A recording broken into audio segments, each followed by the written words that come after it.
Milé žienky, krátka škola sebahodnoty. Niečo krásne vám prečítam. Pozerala sa do zrkadla a videla len kruhy pod očami, pár kíl navyše, nedokonalosti. Ale zrkadlo nevidelo, ako sa nikdy nevzdala.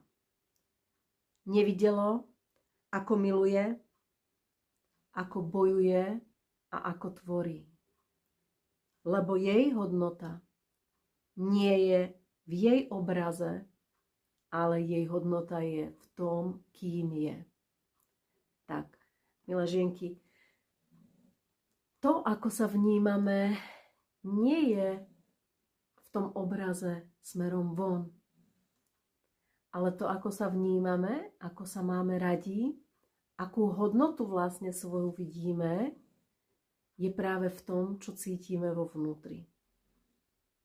Takže nie je to, ako vyzeráme, nie je to, čo si o nás myslí niekto zvonky. Nie je to, čo považujeme za podstatné, ako sa prezentovať smerom von s maskami. To nie sme my. My sme tie, ktoré stojíme pred tým zrkadlom a vieme, čo cítime vo vnútri.